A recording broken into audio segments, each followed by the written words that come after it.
Dans cette vidéo, je vais te montrer les 8 choses qu'un homme insensé répète encore et encore selon le stoïcisme. Le philosophe Sénèque disait que l'insensé n'apprend pas du passé et ne se prépare pas pour l'avenir. Il reste simplement piégé dans un cycle d'erreurs et d'excuses. Aujourd'hui, nous allons identifier ces actions répétitives qui te maintiennent loin de la sagesse et que tu ne remarques probablement pas dans ta vie quotidienne. Imagine la scène quotidienne. Un homme assis devant son bureau, en train de revoir les mêmes papiers en désordre comme toujours, se plaignant pour la énième fois de son chef, sans avoir rien changé depuis la dernière fois où il s'est trompé. Les jours passent et le même schéma se répète. Il arrive en retard à ses engagements, donne des excuses vagues, accuse la circulation, accuse le temps. Le soir, alors qu'il dîne seul, il allume la télévision et s'enfonce dans la routine habituelle, sans prendre le temps de réfléchir à ses propres décisions. Le lendemain, les mêmes erreurs reviennent. Les mêmes mots usés sont prononcés à voix basse alors qu'il se regarde dans le miroir, fatigué, mais sans la moindre intention de changer quoi que ce soit. Les conséquences s'accumulent, relations professionnelles tendues, amitiés qui s'éloignent, opportunités perdues sans que personne ne s'en rende compte immédiatement. La maison devient témoin de la stagnation. Vaisselle empilée dans l'évier, vêtements non pliés, messages restés sans réponse. Tout n'est que répétition, cycle après cycle, sans apprentissage, sans préparation pour ce qui va arriver. L'insensibilité, selon Sénèque, est visible dans chaque détail, dans chaque petit abandon. La dernière de ces actions répétitives va te surprendre, car elle est plus courante que tu ne l'imagines. Commençons. Point 1. Se plaindre toujours de choses hors de son contrôle. L'homme insensé fait de la plainte sa langue quotidienne. Il observe la pluie par la fenêtre et s'irrite parce qu'il ne peut pas sortir. Il se frustre à cause des embouteillages, de la lenteur des autres, de la chaleur, du froid, de l'économie mondiale. Sa liste de plaintes ne finit jamais car il trouve toujours des coupables en dehors de lui-même. Ce schéma a un coût caché. Chaque fois qu'il se plaint de quelque chose qu'il ne peut pas contrôler, il cède son pouvoir personnel et son énergie à des circonstances qu'il ne pourra jamais changer. Analysons comment fonctionne ce cycle. Imagine quelqu'un qui commence sa journée en consultant les prévisions météo. Il découvre qu'il va pleuvoir et au lieu d'adapter ses plans, il passe plusieurs minutes à maudire le temps. Il quitte la maison, se retrouve dans un embouteillage et commence à insulter les conducteurs, la ville, le gouvernement. Il arrive en retard au travail, s'excuse en blâmant tout le monde, sauf lui-même. Lorsqu'il rentre chez lui, il se plaint des prix au supermarché, de l'attitude des employés, du nombre de personnes dans la file d'attente. Chaque instant est une occasion de s'énerver contre ce qu'il ne peut pas modifier, et chaque plainte renforce le sentiment d'impuissance. Cette habitude ne fait pas seulement s'épuiser, elle enferme aussi l'homme insensé dans une prison mentale. Se plaindre de ce qui est incontrôlable nourrit l'illusion que le monde devrait s'adapter à ses désirs. Mais le monde suit son cours, indifférent. Les personnes autour de lui perçoivent son amertume, sa négativité constante, et finissent par s'éloigner ou par reproduire le même comportement. Ainsi, la plainte devient une épidémie silencieuse qui contamine les milieux professionnels, les relations familiales et même la propre perception de la vie. Le plus insidieux, c'est qu'en se plaignant, l'homme insensé refuse de voir là où il a du pouvoir, dans son attitude, dans ses décisions, dans sa réponse face à l'adversité. Au lieu de chercher des solutions ou de s'adapter, il reste piégé dans la paralysie de la plainte. Un exemple quotidien, un collègue arrive toujours en retard parce que la circulation est impossible. Il ne pense jamais à partir plus tôt, à changer d'itinéraire ou à utiliser le temps dans la voiture pour apprendre quelque chose de nouveau. Il préfère s'accrocher à son récit de victime, croyant que l'univers conspire contre lui. Se plaindre de ce qui ne dépend pas de soi est une forme d'auto-illusion. Il est plus facile de blâmer la météo, le gouvernement ou le patron que d'assumer la responsabilité de sa propre réaction. Mais cette facilité est un piège. Chaque plainte répétée renforce la passivité et affaiblit le caractère. L'homme sage reconnaît la différence entre ce qu'il peut changer et ce qu'il ne peut pas. Et il garde le silence face à l'inévitable, réservant son énergie à ce qui compte vraiment. L'homme insensé, en revanche, répète cette erreur encore et encore, incapable de voir que la véritable liberté commence lorsqu'il cesse de se plaindre de ce qui lui échappe. Ainsi, l'habitude de se plaindre toujours de choses hors de son contrôle ne le rend pas seulement malheureux, elle le condamne à une vie de frustration perpétuelle. Deuxième point, chercher des coupables au lieu d'assumer sa responsabilité. Il existe une habitude silencieuse qui distingue l'homme sage de l'homme insensé, la tendance à chercher des coupables lorsque les choses ne se passent pas comme prévu. Au lieu de se tourner vers l'intérieur et d'examiner ses propres décisions, l'insensé pointe du doigt les autres, convaincu que la cause de son mal-être se trouve toujours à l'extérieur. Cette attitude devient une prison invisible, car celui qui renonce à sa responsabilité renonce aussi à son pouvoir de changer. Imagine quelqu'un qui trébuche sans cesse sur les mêmes erreurs, mais qui trouve chaque fois une nouvelle excuse. C'était le chef injuste, le partenaire peu compréhensif, le temps, la chance, la société. Son discours se répète et devient un écho vide. Ainsi, la vie lui échappe dans la justification et le ressentiment. L'homme insensé vit convaincu que le monde conspire contre lui, tandis que le sage se demande quelle part de la situation dépend de lui. Assumer sa responsabilité ne signifie pas porter les fautes des autres, mais reconnaître son propre rôle dans chaque événement. C'est un exercice d'honnêteté qui exige du courage. Regarder ses propres fautes sans les déguiser, admettre les limites de sa propre action et apprendre de chaque chute. L'homme qui fuit cette tâche se condamne à répéter ses erreurs, car il n'en tire aucune leçon.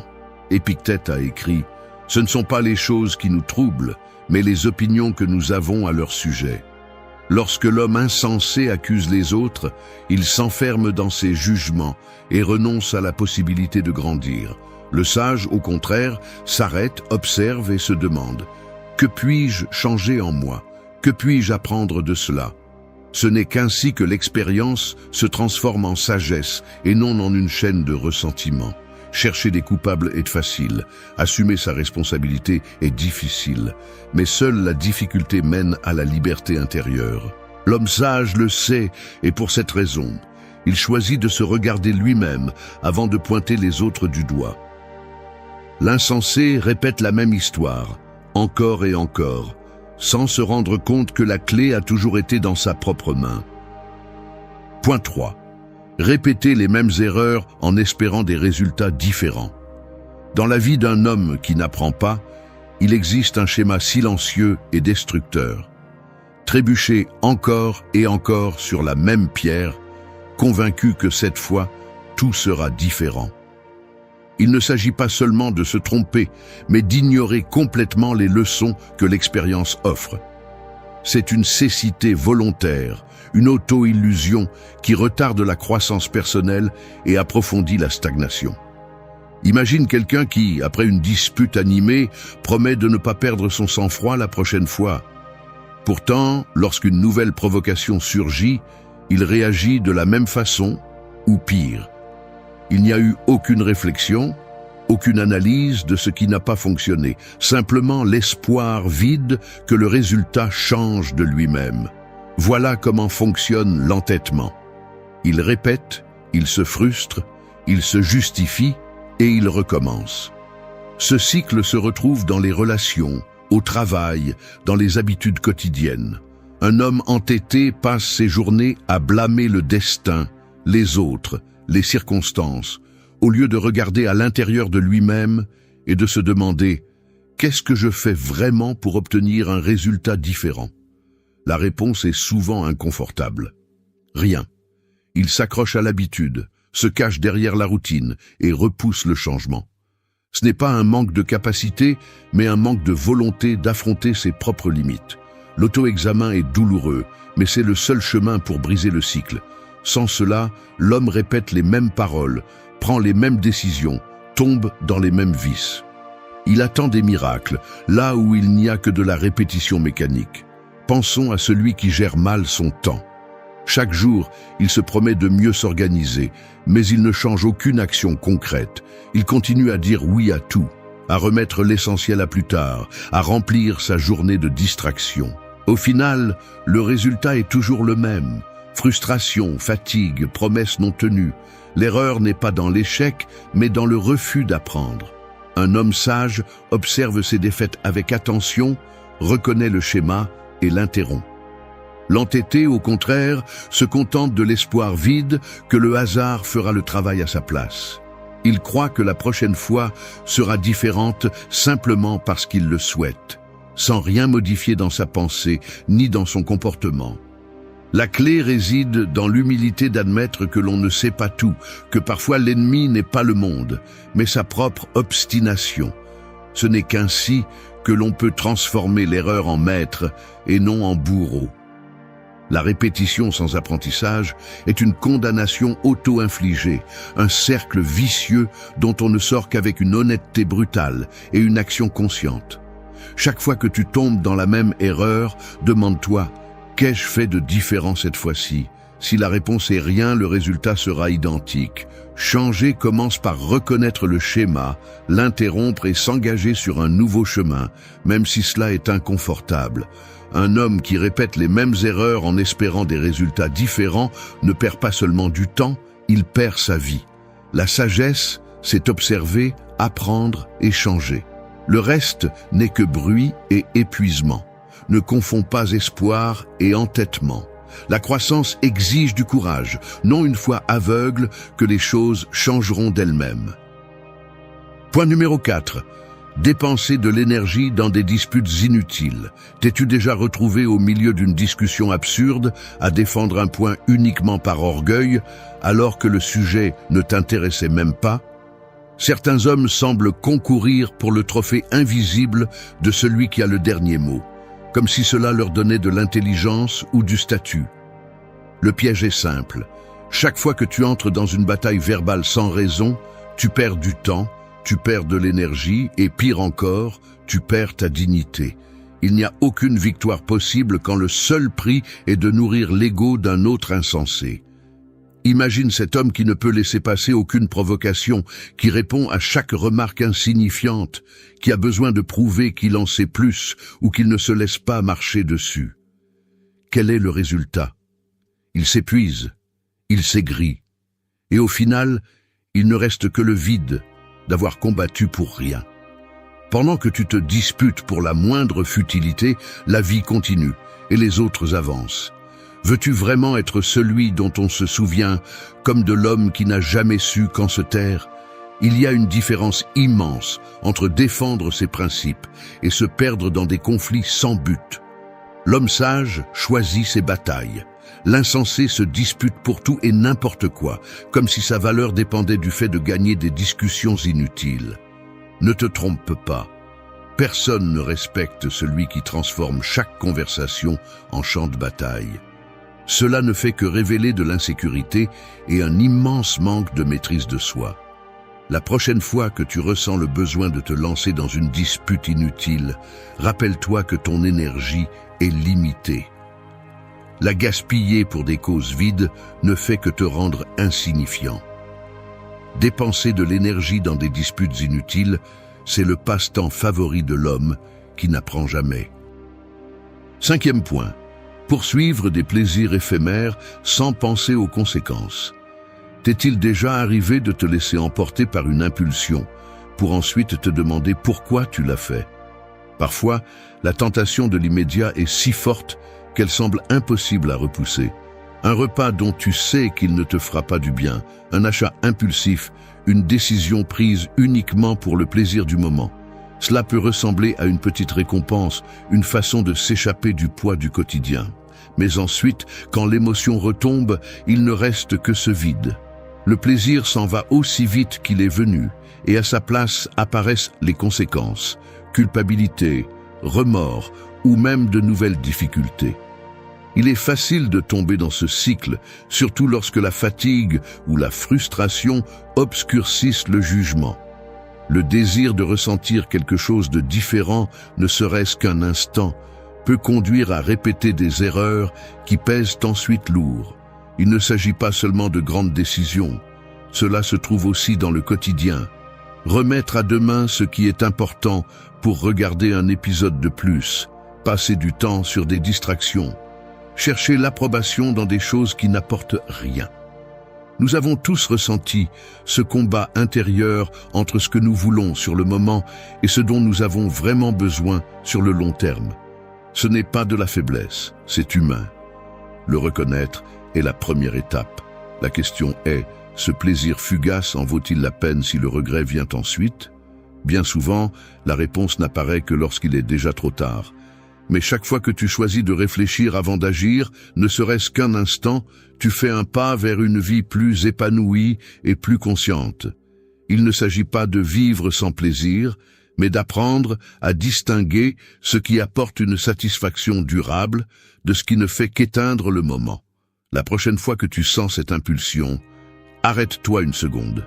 Demande-toi si ce que tu recherches est vraiment ce dont tu as besoin ou simplement une façon de fuir quelque chose de plus profond. Tu n'es pas le seul à mener ce combat.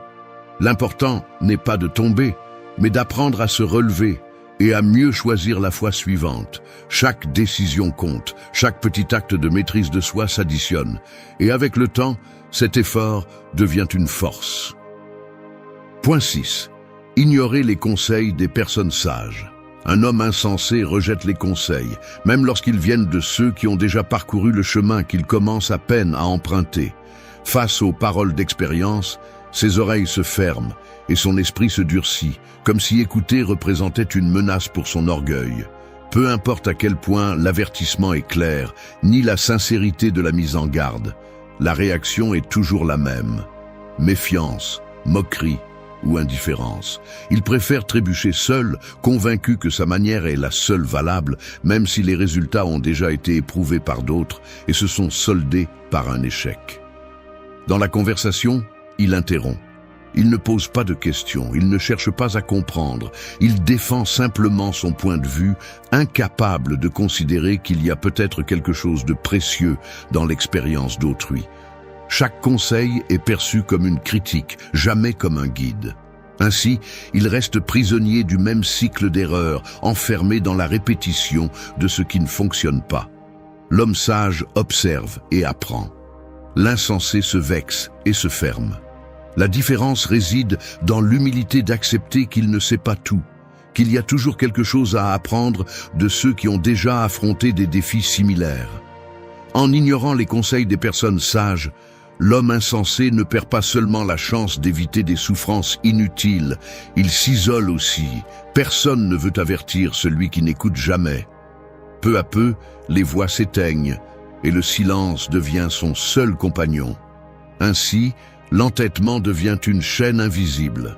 L'homme insensé marche seul, mais non par choix, par orgueil. Ignorer les conseils est le chemin le plus direct vers l'immobilisme. La sagesse est disponible, mais seulement pour celui qui ose écouter. 7e point, résister au changement et s'accrocher à de vieilles croyances. La sottise se révèle lorsqu'un homme s'accroche à ce qu'il connaît et rejette toute transformation, même si la réalité, sous ses yeux, change de manière évidente. Ce schéma se répète chez ceux qui pensent que la sécurité ne se trouve que dans ce qui leur est familier, ignorant que la vie est mouvement et adaptation constante. Imagine quelqu'un qui, année après année, continue de défendre des idées héritées sans jamais les remettre en question. Il peut s'agir d'une croyance sur la façon dont un homme doit se comporter ou d'une habitude apprise dans l'enfance et jamais revisitée. Lorsque de nouvelles informations apparaissent, il les rejette sans analyse, car accepter un autre point de vue signifierait reconnaître qu'il s'est trompé.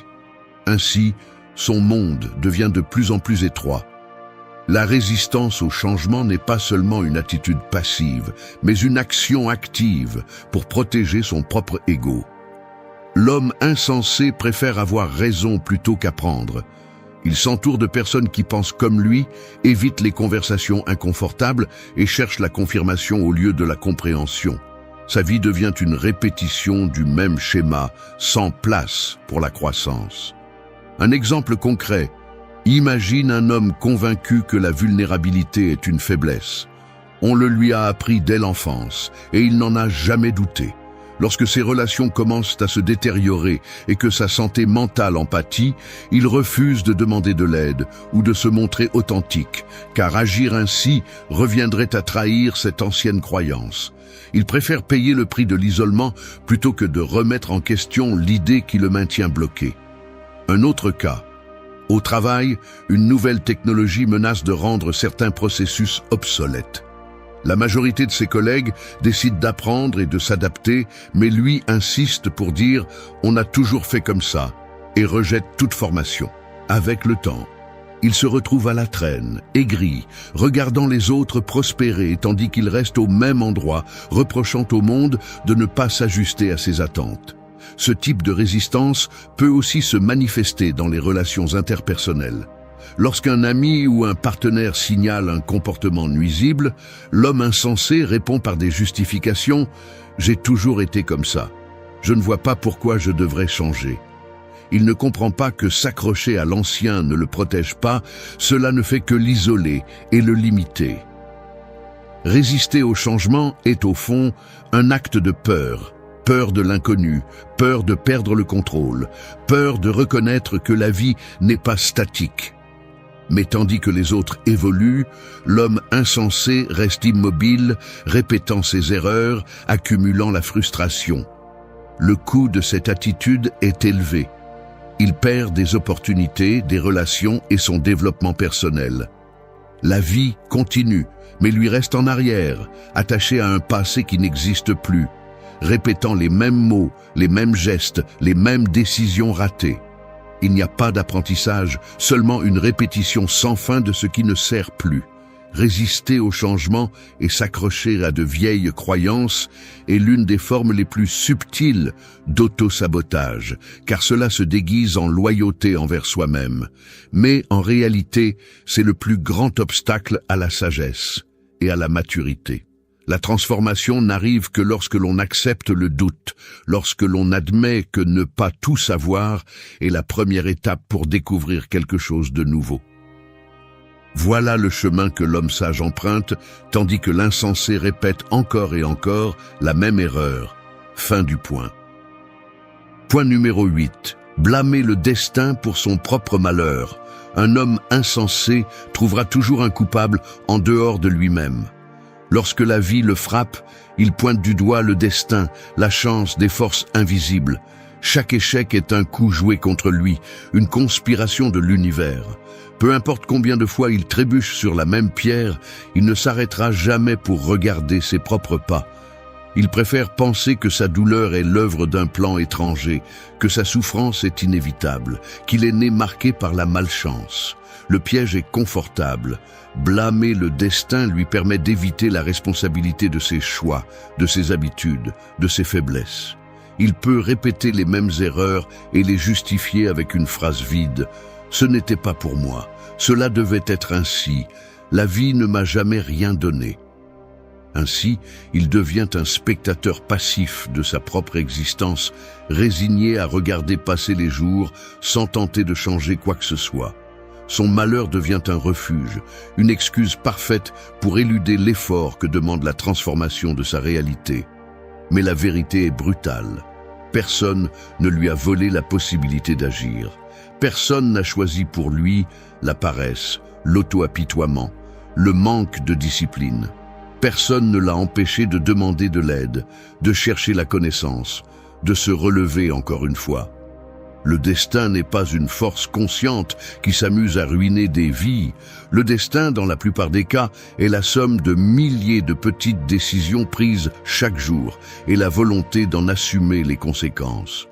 L'homme insensé préfère ignorer ce fait, car l'accepter lui demanderait d'affronter sa propre lâcheté. Imagine quelqu'un qui, année après année, répète la même plainte « Ma vie ne change jamais, quoi que je fasse. » Mais la vérité, c'est qu'il ne fait rien. Il ne brise pas ses routines, ne remet pas en question ses croyances, ne défie pas ses limites. Il attend que le bonheur arrive comme un coup de chance, comme un héritage inattendu. Il devient un mendiant de miracles, attendant que le monde lui offre ce qu'il n'est pas prêt à construire. La conséquence est dévastatrice.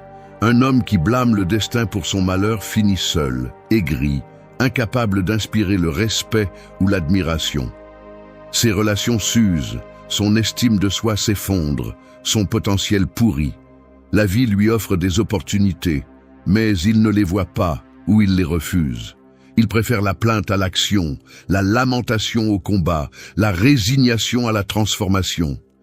Il n'y a pas de châtiment plus cruel que de se réveiller un jour et de se rendre compte que l'on a été soi-même l'architecte de sa misère, que ce n'était pas le destin, ni la chance, ni les dieux. C'était la somme de ses décisions, la paresse de sa volonté, la lâcheté de son caractère. L'homme insensé ne l'admet jamais, mais au fond de lui, il le sait. Et ce savoir le consume en silence. Blâmer le destin, c'est la sentence de mort pour toute possibilité de changement. Tant qu'il continue à croire que la vie est quelque chose qui lui arrive et non quelque chose qu'il construit, il est condamné à répéter la même histoire, année après année, jusqu'à son dernier souffle. Rien ne change tant qu'il n'assume pas que la responsabilité de son bonheur a toujours été entre ses propres mains. 8 choses, rien de plus. Sur la table de la cuisine, une tasse de café refroidie à côté d'un carnet aux pages froissées. Dehors, les voitures avancent lentement sous la pluie. Le bruit monotone s'infiltre par la fenêtre entr'ouverte. À la télévision, les informations répètent des chiffres et des visages fatigués. Dans la pièce voisine, une chemise reste suspendue au dossier d'une chaise depuis plusieurs jours, sans que personne ne prenne la peine de la plier. Le téléphone vibre une fois, 2 fois, puis reste silencieux sur la table, son écran éclairant brièvement la pénombre. Dans le couloir, les lumières clignotent avant de s'éteindre complètement. Une pile d'assiettes sales grandit dans l'évier, accumulant taches et odeurs. Les plantes du balcon ont perdu leur couleur. Les feuilles tombent et s'amoncellent sur le sol, sèches et cassantes. Dans le courrier, une lettre non ouverte se mélange à des factures en retard et à des prospectus publicitaires. L'écho de conversations passées flotte encore dans l'air, marqué par des traces de chaussures sur le parquet. Il ne reste ni question ni avertissement, seulement la preuve silencieuse de ce qui a été laissé derrière. Si cela a résonné en vous, abonnez-vous. Dans cette vidéo spéciale, je vais te révéler les plus grands secrets psychologiques des gens. Tu seras surpris par le dernier. Savais-tu que ton cerveau peut être ton meilleur allié ou ton pire ennemi? Tout dépend de la manière dont tu l'utilises. Imagine pouvoir lire les gens comme s'ils étaient un livre ouvert ou, mieux encore, que dirais-tu de pouvoir influencer tes propres pensées pour atteindre tes objectifs? Nous ne parlons pas de magie, mais de science pure et dure. Dans ce voyage à travers la psychologie humaine, nous découvrirons comment fonctionne réellement notre esprit, du pouvoir caché d'un simple sourire jusqu'à la paradoxale obsession de penser beaucoup à quelqu'un. Avant de commencer, si tu trouves de la valeur dans ces vidéos, abonne-toi et clique sur la cloche pour rester informé. C'est parti. Savais-tu que les gens te voient comme étant 20% plus attirant que tu ne te vois toi-même? C'est exact. Des études psychologiques ont démontré que nous avons tendance à sous-estimer notre propre apparence. Mais ne t'inquiète pas, c'est en réalité une bonne nouvelle. Le premier fait psychologique surprenant est celui-ci. Ta perception de toi-même est plus critique que celle des autres. Imagine ceci. Tu es à une réunion et tu rencontres quelqu'un qui rayonne de confiance et de sécurité, même s'il ne correspond pas aux standards traditionnels de beauté. Cela s'explique par le fait que le véritable attrait ne provient pas seulement de ceux que nous voyons dans le miroir, mais de la manière dont nous nous présentons au monde. Le philosophe stoïcien Épictète a dit un jour « Ce ne sont pas les choses qui nous perturbent, mais notre jugement sur les choses. » En appliquant cela à notre image personnelle, on pourrait dire que ce n'est pas notre apparence qui détermine notre attrait, mais notre perception et notre attitude à son égard. Mais comment pouvons-nous tirer parti de cette information? pour améliorer notre vie. Voici quelques conseils pratiques. Pratique l'auto-acceptation. Au lieu de t'obséder sur tes défauts, concentre-toi sur tes qualités uniques. Comme le dirait Marc Aurèle, accepte-toi tel que tu es. Cultive la confiance intérieure. La véritable confiance vient de l'intérieur. Travaille sur tes compétences et tes connaissances, et tu verras comment ta sécurité augmente naturellement. Prends soin de ta posture. Garde la tête haute et les épaules en arrière. Une bonne posture te fait non seulement paraître plus sûr de toi, mais te fait aussi te sentir plus confiant. Pratique la gratitude. Remercie pour ce que tu as, au lieu de te lamenter sur ce qui te manque. Cette attitude stoïcienne peut transformer complètement ta perspective. Cela dit, nous ne disons pas que tu devrais ignorer complètement ton apparence. Prendre soin de soi est important, mais souviens-toi que ce n'est qu'une partie de l'équation. Comme le dirait le psychologue Carl Rogers, le paradoxe curieux est que lorsque je m'accepte tel que je suis, alors je peux changer. Ainsi, mes amis, le véritable attrait va bien au-delà de ce que nous voyons dans le miroir. C'est une combinaison de confiance en soi, d'attitude positive et d'acceptation personnelle. Alors, la prochaine fois que tu te regardes dans le miroir, souviens-toi, tu es 20% plus attirant que tu ne le crois. Et ce n'est que le début. Passons maintenant au deuxième fait psychologique. T'es-tu déjà demandé comment un simple sourire pouvait illuminer ta journée? Prépare-toi, car nous allons découvrir le pouvoir caché derrière ce geste si simple mais puissant. Imagine ceci, tu marches dans la rue, plongé dans tes pensées, quand soudain quelqu'un te sourit. Que se passe-t-il? Sans même t'en rendre compte, tu souris aussi. Mais pourquoi cela se produit-il? La réponse réside dans le fascinant travail du docteur Paul Ekman, un pionnier dans l'étude des expressions faciales. Ekman a découvert que les expressions faciales ne se contentent pas de communiquer des émotions, elles peuvent également influencer notre état d'esprit. C'est comme si notre cerveau disait « Eh, nous sourions, donc nous devons être heureux ». Incroyable, non? Mais ne te fie pas seulement à mes paroles. Je te propose une petite expérience à faire chez toi pour vérifier par toi-même l'effet du sourire. C'est simple. Pendant les 5 prochaines minutes, souris. Peu importe si tu te sens heureux ou non, garde juste ce sourire sur ton visage. Remarques-tu un changement dans ton humeur? Il y a de fortes chances que oui, et ce n'est pas de la magie, c'est de la science. Lorsque nous sourions, notre cerveau libère une combinaison de neurotransmetteurs comme la dopamine, les endorphines et la sérotonine. Ces substances chimiques naturelles nous font sentir plus heureux et détendus. C'est comme un mini-spa pour ton cerveau, tout ça grâce à quelques muscles faciaux en mouvement. Mais ce n'est pas tout. Le sourire a également un effet contagieux. Quand tu souris à quelqu'un, il est très probable que cette personne te rende ton sourire. C'est comme déclencher une chaîne de bonne humeur. Tu imagines comment serait le monde si tout le monde souriait un peu plus? Cela dit, nous ne disons pas que tu dois te promener en souriant constamment comme un emoji. L'idée est de prendre conscience du pouvoir de ce simple geste et de l'utiliser à ton avantage. As-tu un entretien d'embauche? Souris avant d'entrer. Te sens-tu un peu déprimé? Essaie de sourire devant le miroir et voici la meilleure partie. Le sourire est complètement gratuit et disponible 24 heures sur 24, 7 jours sur 7. Tu n'as pas besoin d'une ordonnance ni d'un abonnement premium. C'est ton super pouvoir personnel, prêt à être utilisé à tout moment. Alors, la prochaine fois que tu te retrouves dans une situation difficile ou que tu veux simplement améliorer ta journée, souviens-toi du pouvoir caché du sourire. Comme dirait le philosophe stoïcien Épictète, le bonheur dépend de nous-mêmes. Et parfois, ce bonheur peut commencer par un simple sourire. Fait psychologique numéro 3. T'es-tu déjà demandé pourquoi il nous arrive souvent de regretter davantage le souvenir de quelqu'un que la personne réelle elle-même? C'est comme si notre esprit jouait aux échecs avec les moments du passé. Ce phénomène psychologique curieux est aussi commun qu'intrigant.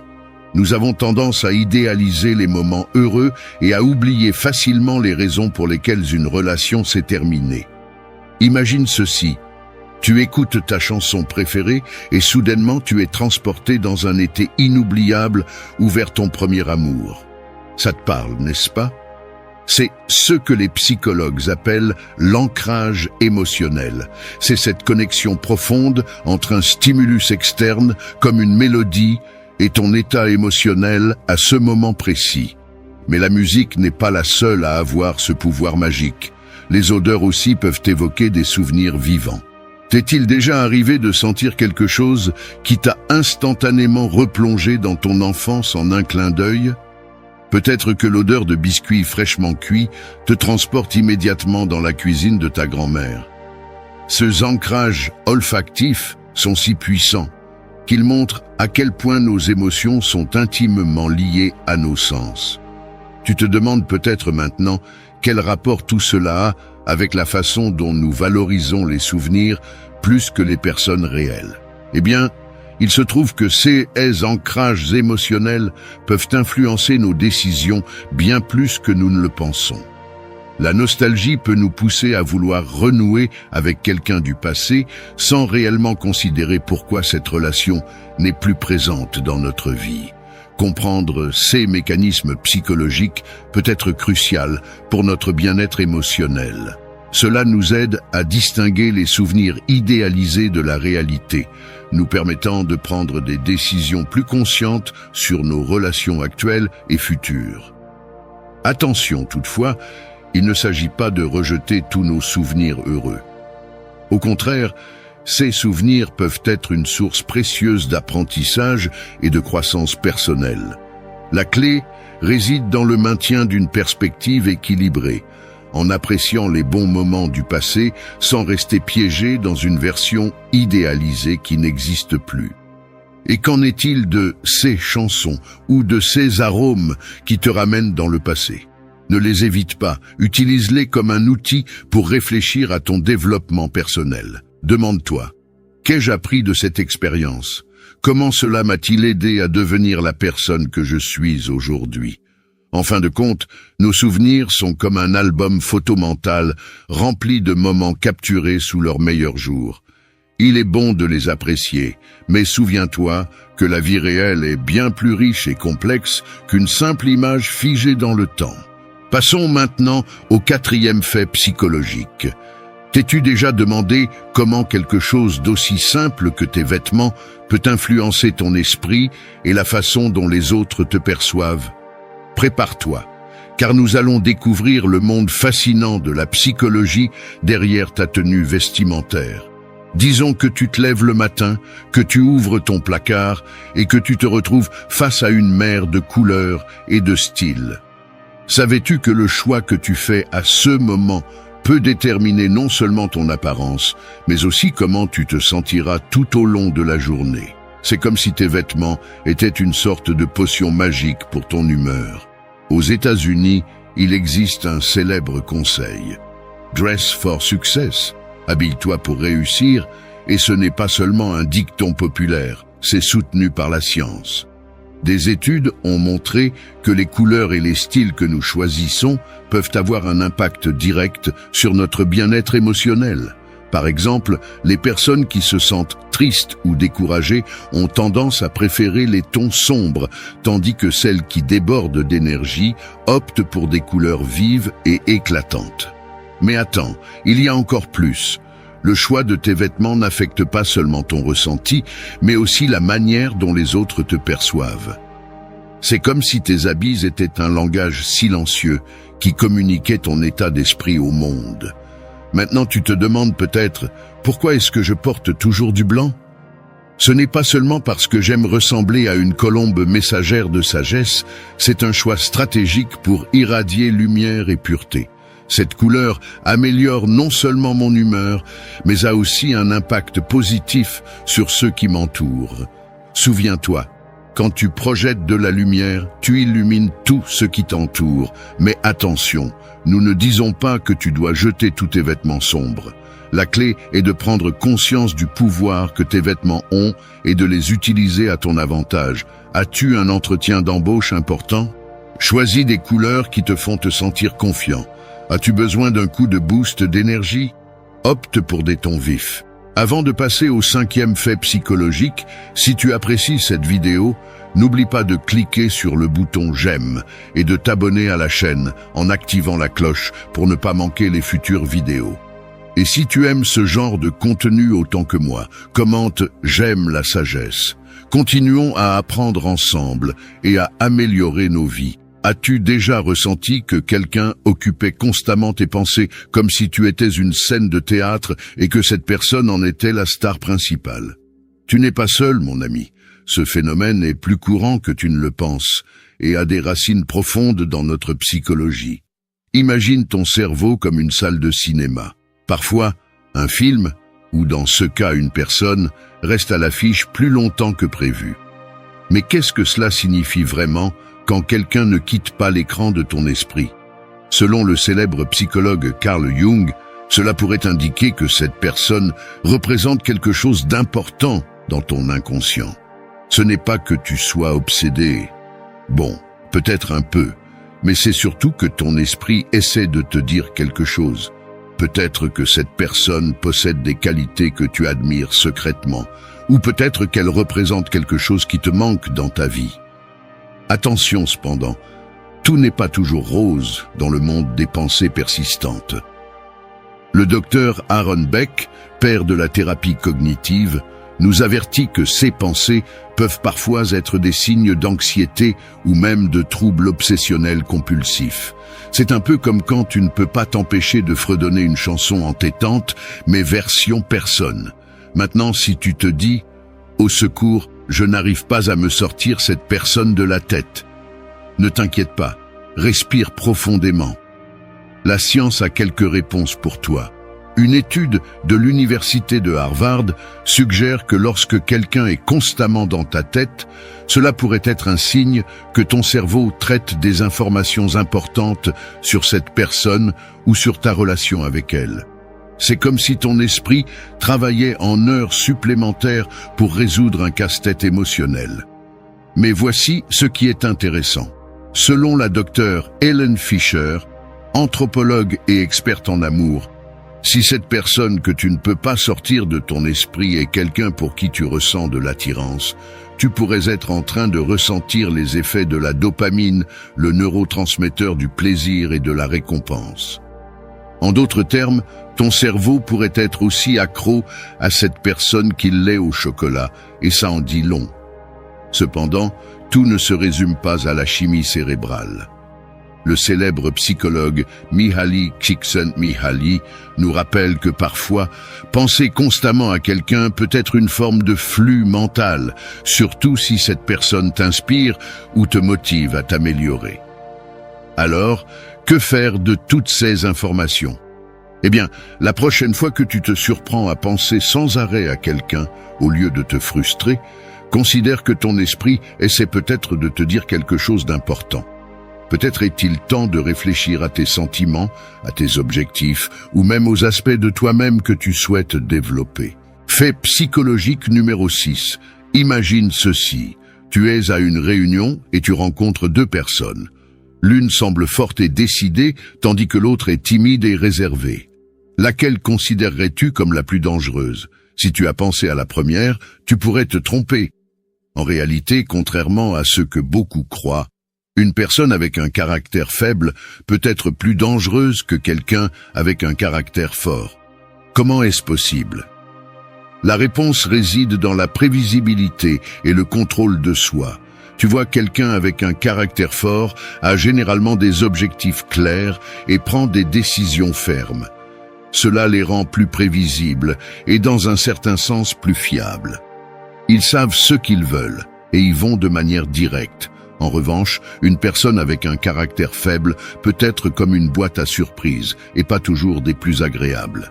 La volatilité et l'imprévisibilité d'une personne au caractère faible la rendent moins digne de confiance. Comme le dit le proverbe, « Méfie-toi de l'eau qui dort ». Ces personnes, apparemment inoffensives, pourraient cacher plus que tu ne l'imagines. Mais attention, cela ne signifie pas que tu devrais te méfier de toutes les personnes introverties ou timides. La clé est d'observer les schémas de comportement et de ne pas se fier uniquement aux premières impressions. Fait psychologique numéro 7.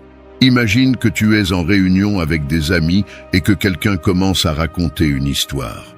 Tu remarques que certaines personnes vont droit au but, tandis que d'autres prennent tellement de détours que tu te perds en chemin. Ce n'est pas un hasard.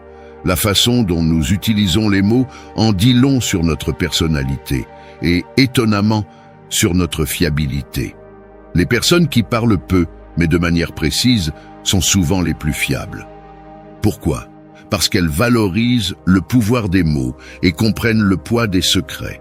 Elles sont comme des coffres-forts, gardant précieusement les informations qui leur sont confiées. En revanche, ceux qui ne peuvent s'empêcher de parler, partageant chaque détail et secret d'autrui, compromettent souvent la confiance des autres sans s'en rendre compte. Mais attends, il y a plus. Savais-tu que tes paroles peuvent aussi être influencées par tes hormones ? Oui, tu as bien entendu. Chez les hommes, par exemple, des niveaux faibles de testostérone peuvent affecter non seulement leur humeur, mais aussi leur façon de communiquer. La testostérone, cette hormone que l'on associe aux muscles et à la virilité, joue un rôle crucial dans notre bien-être émotionnel. Des études récentes ont montré que lorsque les niveaux de testostérone diminuent, le risque de dépression augmente. Mais ne t'inquiète pas, il existe des moyens naturels de combattre cela. La solution pourrait te surprendre, mais elle réside dans l'exercice. Il ne s'agit pas de courir des marathons, mais d'exercices de force anaérobie. Soulever des poids, faire des pompes ou des squats ne renforce pas seulement tes muscles, mais stimule également la production de testostérone et d'hormones de croissance. C'est comme faire d'une pierre deux coups. Tu améliores ton état physique et ton bien-être émotionnel. Et voici le meilleur, tu n'as pas besoin d'une salle de sport luxueuse pour commencer. Tu peux faire ces exercices chez toi en utilisant simplement le poids de ton corps. En plus de renforcer tes muscles, tu libères des endorphines, les fameuses hormones du bonheur. C'est un cercle vertueux, tu t'exerces, tu te sens mieux et cela se reflète dans ta façon de communiquer avec les autres. Mais rappelle-toi, tant les hommes que les femmes peuvent bénéficier de ces exercices. Il ne s'agit pas seulement d'augmenter la testostérone, mais d'améliorer ton bien-être général. Et quand tu te sens bien dans ta peau, cela se voit dans tes paroles et dans la manière dont tu interagis avec les autres. Alors, la prochaine fois que tu te retrouves dans une conversation, fais attention à tes mots. Es-tu du genre à parler peu, mais de manière précise, ou à partager chaque détail? Et si tu sens que tu as besoin d'un coup de pouce pour ton bien-être, tu sais ce qu'il te reste à faire. Bouge ton corps. Passons maintenant au fait psychologique numéro 8. Imagine ceci. Tu regardes un film d'horreur, ton cœur s'accélère et tu sens un frisson glacial te parcourir le dos. Bien que tu saches que ce n'est qu'un film, ton corps réagit comme si tu étais en danger réel. Pourquoi cela se produit-il ? La réponse réside dans la manière fascinante dont notre cerveau traite l'information.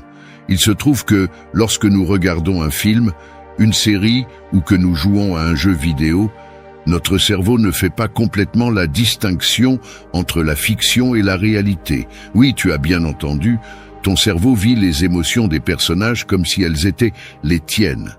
Ce phénomène explique pourquoi tu te sens si impliqué émotionnellement avec les personnages de télé-réalité, ou pourquoi les drames à l'écran peuvent te laisser avec un nœud dans la gorge. Ton cerveau empathise littéralement et expérimente ces émotions comme si elles étaient réelles. Mais ce n'est pas qu'une simple curiosité scientifique. Cela a des implications profondes dans ta vie quotidienne. Les émotions que tu ressens, qu'elles soient réelles ou fictives, influencent directement ton état émotionnel et ta vibration personnelle. C'est comme si chaque histoire que tu consommes laissait une empreinte dans ta psyché. Alors, qu'est-ce que cela signifie pour toi ? Eh bien, si tu passes beaucoup de temps à consommer du contenu qui génère des émotions négatives comme la haine, la colère, la peur ou la frustration, tu alignes ta vibration sur ces expériences négatives. Et voici ce qui est intéressant. Cela peut attirer davantage de ces mêmes émotions dans ta vie. créant un cycle de stress et de négativité. En revanche, si tu choisis du contenu qui t'inspire, te fait rire ou te remplit d'espoir, tu nourris ton esprit avec des émotions positives. C'est comme si tu plantais des graines de positivité dans ton jardin mental. Cela dit, nous ne disons pas que tu devrais éviter complètement tout contenu qui ne soit pas rempli de joie et de bonheur. La clé réside dans la conscience et la sélection. Demande-toi comment est-ce que je me sens après avoir regardé ce programme. Ce film me laisse-t-il énergisé ou émotionnellement épuisé? Pour maintenir une vie émotionnellement saine et positive, il est essentiel de trouver un équilibre. Limite ton exposition au contenu qui te draine émotionnellement et concentre-toi sur les expériences qui t'élèvent et te font te sentir bien. Rappelle-toi, la qualité de tes émotions influence directement la qualité de ta vie. Alors, la prochaine fois que tu t'installes devant l'écran, pense à cela comme une occasion de nourrir ton esprit. Choisis avec soin ce que tu consommes et veille à prendre soin de ton bien-être émotionnel. Après tout, ton cerveau absorbe tout cela comme si c'était réel. Ne penses-tu pas qu'il mérite ce qu'il y a de mieux? Fait psychologique numéro 9. As-tu déjà remarqué comment ton chien semble comprendre tes émotions mieux que certaines personnes? Ce n'est pas un hasard. La connexion entre une personne et son animal de compagnie peut être aussi intense que celle qui existe entre parents et enfants. Incroyable, n'est-ce pas? Eh bien, la science le confirme. Des études récentes ont montré que, lorsque nous perdons un animal de compagnie, la douleur peut être aussi intense, voire plus, que celle que nous ressentons en perdant un membre de la famille. Mais pourquoi cela se produit-il? La réponse se trouve dans notre cerveau. Lorsque nous interagissons avec nos animaux de compagnie, notre corps libère de l'ocytocine, la même hormone qui se déclenche lorsque nous étreignons un être cher. Ce lien chimique est si puissant qu'il transcende les barrières du langage et de l'espèce. Cela dit, révélons le 10e fait psychologique. As-tu déjà ressenti que tes pensées ont le pouvoir de façonner ta réalité ? Prépare-toi, car nous allons plonger dans le fascinant monde de la loi de l'attraction et du pouvoir de tes pensées. Imagine un instant que ton esprit est comme un énorme aimant. Chaque pensée que tu as est un signal que tu envoies à l'univers, attirant des expériences similaires vers toi. Ça semble incroyable, n'est-ce pas? Mais ce n'est pas de la magie, c'est simplement la manière dont fonctionne notre esprit. Pense à la dernière fois où tu as eu une journée vraiment mauvaise. As-tu remarqué comment une chose négative semblait en entraîner une autre, et ainsi de suite, jusqu'à ce que toute ta journée devienne un désastre? C'est la loi de l'attraction en action, mais à l'envers. La bonne nouvelle, c'est qu'elle fonctionne aussi en sens inverse. Mais attention, il ne s'agit pas seulement de penser positivement et d'attendre que la magie opère. Il s'agit de changer ton focus et d'être conscient de ceux que tu laisses entrer dans ton esprit. Savais-tu que ton cerveau ne fait pas la distinction entre la fantaisie et la réalité? C'est pourquoi il est crucial d'être sélectif avec le contenu que tu consommes. Pense à cela comme à un régime pour ton esprit. De la même manière que tu fais attention à ceux que tu manges pour garder ton corps en bonne santé, tu dois prendre soin de ceux qui nourrissent ton esprit. Cela inclut les films que tu regardes, les livres que tu lis, voire même les jeux vidéo auxquels tu joues. Je te propose une expérience. Pendant une semaine, fais attention à tes pensées et au contenu que tu consommes. Te font-ils te sentir bien ou t'entraînent-ils vers des états émotionnels négatifs? Note-le dans un journal et observe comment cela affecte ton humeur et tes expériences quotidiennes. Permets-moi maintenant de te partager une expérience personnelle. Il y a quelque temps, je me suis fixé l'objectif d'améliorer le contenu que je créais. J'ai commencé à penser constamment à comment je pouvais faire mieux et soudainement, les idées ont commencé à affluer. J'ai noté cela sur un tableau chez moi et chaque jour en le voyant, cela me motivait à travailler vers cet objectif. Le résultat, non seulement j'ai amélioré mon contenu, mais j'ai aussi commencé à attirer plus d'opportunités et de connexions liées à mon objectif. C'était comme si l'univers répondait à mon focus et à ma dédication. Mais attention, Tout ne peut pas être action et mouvement constant. Le stress excessif peut littéralement éteindre ton cerveau, affectant ta capacité à résoudre des problèmes et à prendre des décisions. C'est pourquoi il est crucial de trouver des moments de calme dans ta journée. Intègre dans ta routine quotidienne des moments de méditation, de lecture ou simplement de réflexion. Ces moments de pause t'aideront à garder ton esprit clair et efficace, te permettant d'attirer plus d'expériences positives. Alors, tu le sais maintenant, tes pensées sont puissantes. Utilise-les judicieusement. Concentre-toi sur ce que tu veux accomplir, visualise-le, note-le et travaille constamment vers cet objectif. Mais n'oublie pas de donner à ton esprit les pauses dont il a besoin. Fait psychologique numéro 11. Je te donne une pilule magique et je te dis qu'elle guérira toutes tes douleurs. Étonnamment, ça fonctionne. Mais voici le plot twist. Ce n'était qu'un simple bonbon à la menthe. Qu'est-ce qui s'est passé? Bienvenue dans le monde de l'effet placebo, mes amis. Cet effet est si puissant qu'il a laissé les médecins et les scientifiques bouche bée pendant des années. C'est comme si notre cerveau était un magicien, capable de se tromper lui-même. Et non, il ne s'agit pas d'auto-illusion, mais de quelque chose de bien plus complexe et fascinant. Le célèbre neuroscientifique Fabrizio Benedetti, surnommé le roi du placebo, a consacré sa carrière à percer ce mystère. Selon ses études, lorsque nous croyons que quelque chose va nous guérir, notre cerveau libère des substances chimiques qui peuvent soulager la douleur ou améliorer notre humeur. C'est comme si nous avions une pharmacie interne activée par la pensée positive. Ce qui est encore plus curieux, c'est que l'effet placebo fonctionne même lorsque nous savons que c'est un placebo.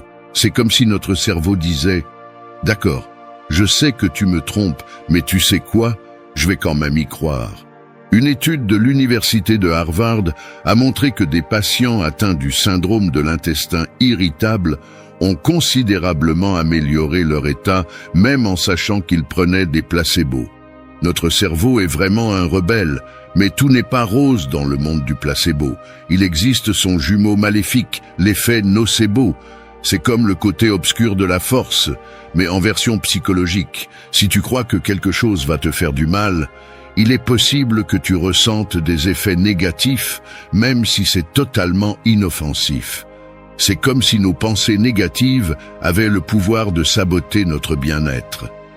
Alors, que pouvons-nous tirer de tout cela? Eh bien, notre esprit est une arme à double tranchant.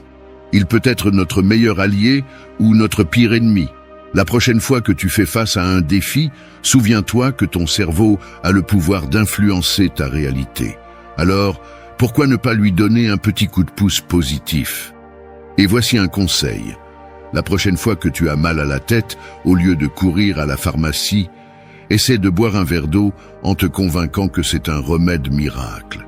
Qui sait, peut-être découvriras-tu que tu as des pouvoirs de guérison cachés, ou peut-être que tu finiras simplement mieux hydraté, ce qui n'est pas si mal, tu ne crois pas? Enfin, et à mon avis, le fait psychologique le plus important jusqu'à présent a le pouvoir de changer complètement nos vies. Et non, je n'exagère pas. Imagine deux jardins.